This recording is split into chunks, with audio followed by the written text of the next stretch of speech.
Hello friends, good morning to all of you. पिछले class में हम लोग ने ज्योग्राफी पढ़ा था। मैं एक एमसीक्यू टेस्ट के माध्यम से आपको रिवीजन करा रहा हूँ, ठीक है। आप इसको देखो। मैंने पिछले क्लास में डिफिनीशन बताया था, आप देखो चार ऑप्शन है। Please define the term geography. Friends, अगर आपको हैंडराइटिंग दिखाई नहीं दे रहा है तो सुन के भी लिख सकते हैं। Please define the term geography. Geography को आपको डिफाइन करना है। ए बी सी डी चार ऑप्शन है। Study of land form, study of human being, description of earth surface, none of these. इसमें से चूज करना है। आप अपने मन में सोचिए, देखिए इसमें सबसे सही इसका डिफिनीशन कौन सा होगा। मेरे अकॉर्डिंग तो ये होगा। अगर आपका भी ये सोचे होंगे तो चलिए सही है, आपने ज्योग्राफी का डिफिनीशन आपको याद है, ठीक है। तो हम लोग आगे बढ़ते हैं। अब यहां से फॉर्मल रूप से क्लास चलेगा। हम लोग आगे बढ़ते हैं, स्टार्ट करते हैं ज्योग्राफी।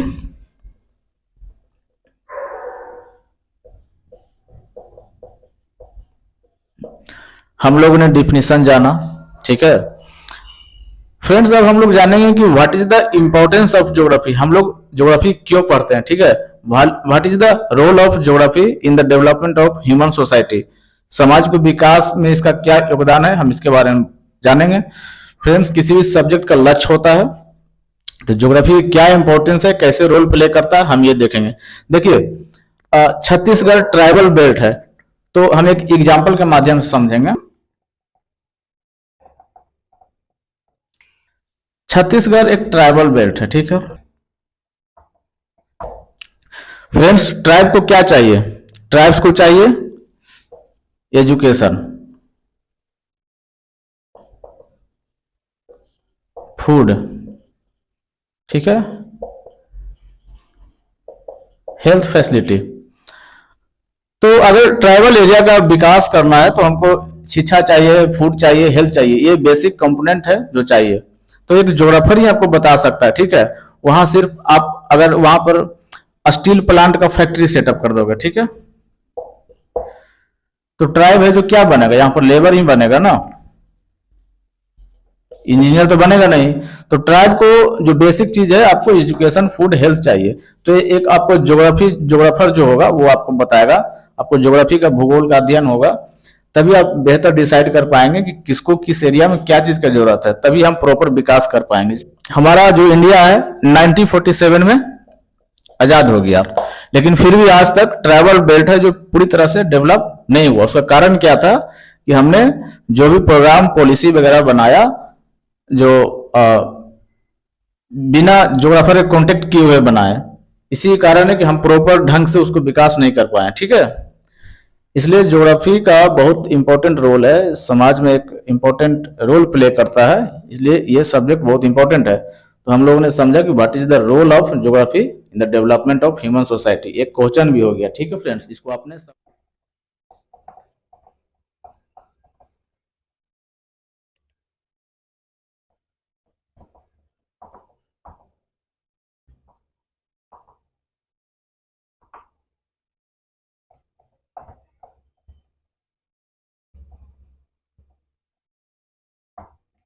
ठीक है फ्रेंड्स।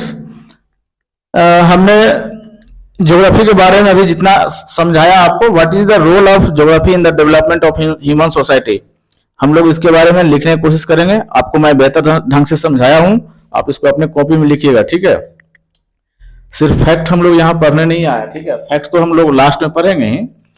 तो लेकिन मैं पिछले क्लास में बोला था ना कि अगर आप कंसेप्ट पढ़ते हो, कंसेप्ट समझते हो, तो आप जीवन भर कभी नहीं भूलेंगे। फैक्ट तो भूल जाएंगे, तो इसलिए हम लोग कंसेप्ट पर ज्यादा ध्यान देंगे, फैक्ट पर ध्यान कम देंगे, ठीक है। तो आप इसको नोट डाउन करो, ठीक है फ्रेंड्स। तो अब हम लोग फॉर्मल सिलेबस में एंट्री करते हैं। तो हम लोग आज पढ़ेंगे टॉपिक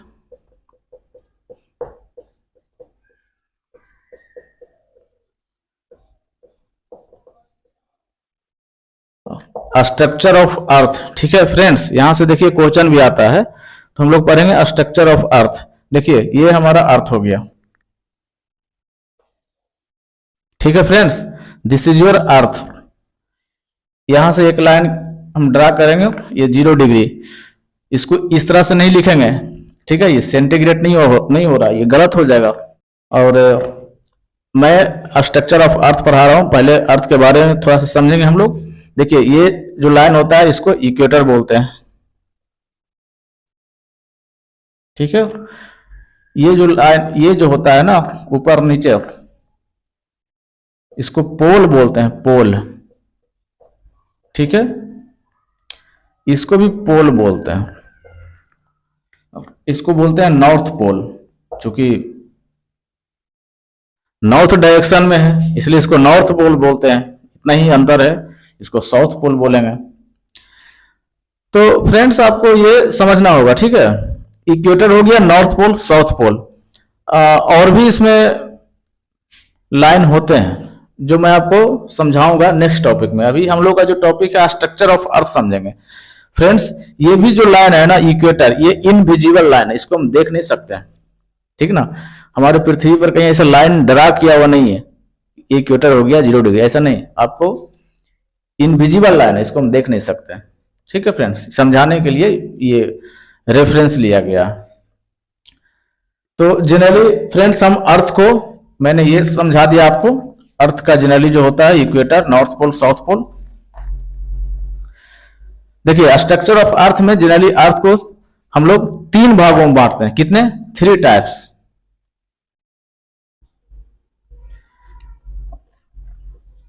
ठीक है। पहला जो होता है कोर होता है, मेंटल होता है, क्रस्ट होता है। फ्रेंड्स, हम लोग अर्थ को कितने भागों में बांटते हैं? 3 भागों में, कोर, क्रस्ट, मेंटल, ठीक है। यहां देखो, जो सबसे आउटर लेयर होगा अर्थ का उसको बोलेंगे हम लोग क्रस्ट, ठीक है।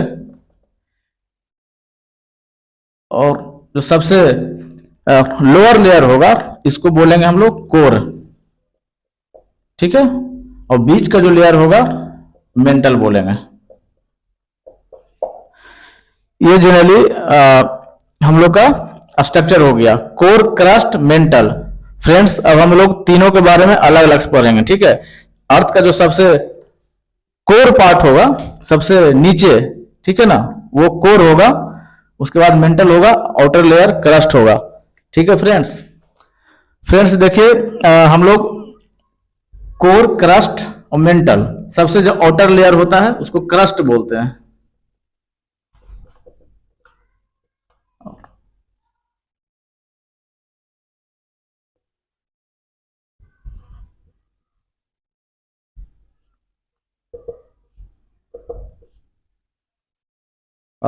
ठीक है फ्रेंड्स, हम लोग अच्छे ढंग से समझने की कोशिश करेंगे। देखिए, जो क्रस्ट होता है इसको आप लिखिए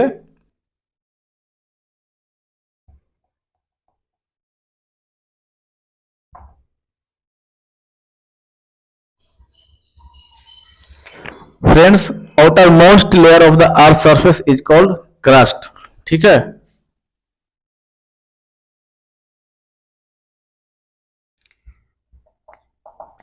और जहां तक मेंटल की बात है फ्रेंड्स, तो middle layer of the earth surface is called mental. Core, जो कोर है,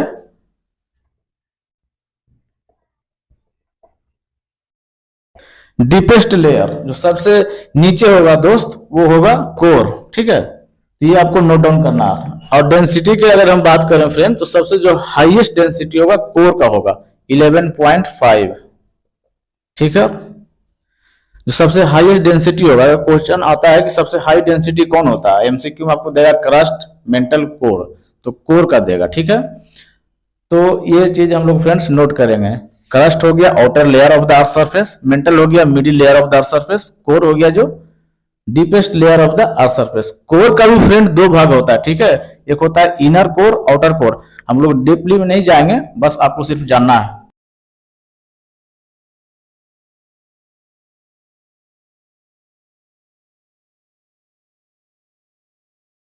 कोर को भी हम लोग 2 भागों में बांटते हैं, एक होता है इनर कोर, एक होता है आउटर कोर। बस सिर्फ इतना ही जानना, और ज्यादा हम लोग को डीपली में नहीं जानना। हम लोग सिलेबस को ध्यान में रखते हुए पढ़ेंगे, ठीक है। हम लोग को पीएचडी नहीं करना।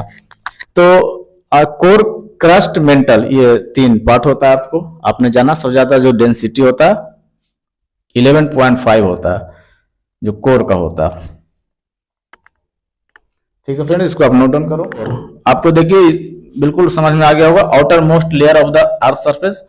अर्थ सरफेस का सबसे आउटर भाग को कहते हैं क्रस्ट, बीच का भाग हो गया मेंटल, और सबसे जो डीप में गहरा में हुआ जो हो गया कोर। ठीक है, अब हम लोग जानेंगे कि इसमें कौन से मटेरियल का यूज होता है। फ्रेंड्स देखिए, जो क्रस्ट होता है और मेंटल कोर, कौन से मटेरियल पाया जाता है, ठीक है ना, कौन सी मटेरियल से बना होता है। क्रस्ट होता है जो लाइट, सबसे लाइट होता है, लाइट होता है, इसमें होता है सियाल।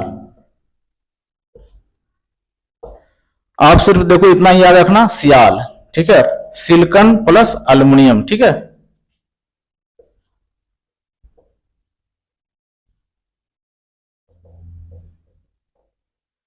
सिलिकॉन प्लस एल्युमिनियम से बना होता है क्रस्ट। ठीक है, मेंटल सीमा, याद रखना इसको, मैग्नीशियम प्लस सिलिकॉन। ठीक है फ्रेंड्स, कोर जो होता है नाइफ, याद रखना नाइफ, इसमें आयरन हो गया, निकेल हो गया।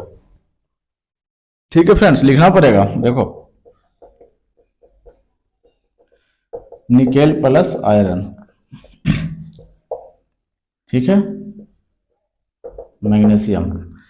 तो अगर देखिए, अगर पूछता है कि क्रस्ट क्या होता है, आउटर लेयर में पाया जाता है, हम लोग बता देंगे। मेंटल कहाँ रहता है वही बता देंगे। कोर कहाँ पाया जाता है, सबसे गहरा में। ठीक है, मटेरियल कैसे कैसे बनता है, जो क्रस्ट होता है सबसे लाइटेस्ट मटेरियल से बना होता है, सिलिकॉन प्लस एल्युमिनियम से। ठीक है, मेंटल होता है जो, आप सीमा याद रखोगे तो सिलिकॉन एंड मैग्नीशियम बोलोगे।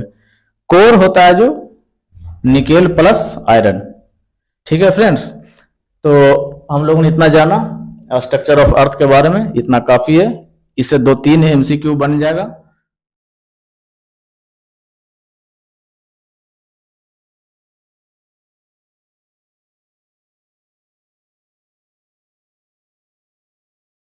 फ्रेंड्स, हम लोगों ने देखा earth core is made up of, earth का कोर कौन से मटेरियल से बना है, हम लोग इसमें चूज करेंगे iron, nickel, magnesium, silicon, soil. जो भी होगा फ्रेंड्स, आंसर आप सोच के रखो या कमेंट बॉक्स में लिखिए।